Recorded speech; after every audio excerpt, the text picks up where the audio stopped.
She's unbelievable. And I know, and I know, and I know. She's unbelievable. Здравейте, приятели! Черната златка. Нека да почнем от там.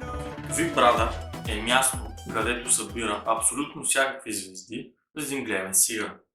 Това, че даден човек не знае нещо, не значи, че трябва да го коментираме, обсъждаме и сравняваме абсолютно всички хора по един критерий.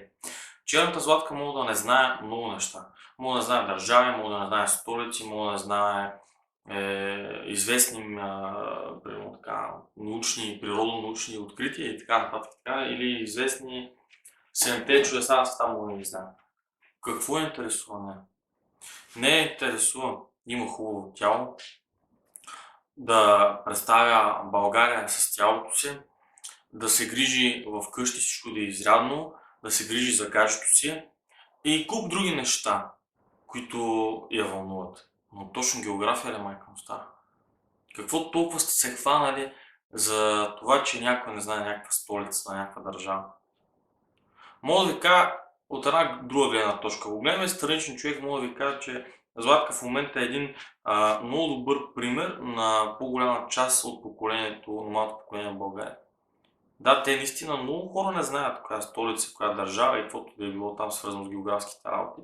Но вярвайте ми, знаят със сигурност коя е новата песен на Преслава, новата песен на Алисия, на Илян, на Тони Сторадо, къде има промоция тази вечер да се пие в студентски град или някакъв център.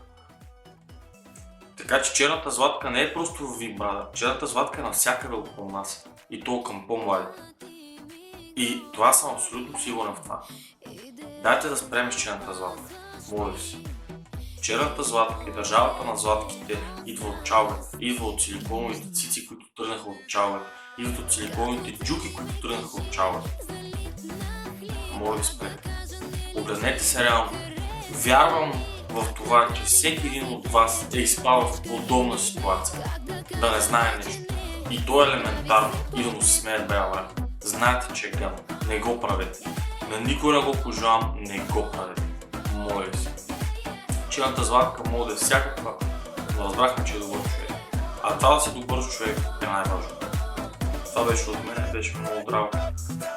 Ако искате точно да дискутираме черната златка, направете го долу в коментарите, на лично съобщение в Facebook или в Skype, долу съм оставил как да съществува. Благодаря ви, че бяхте заедно.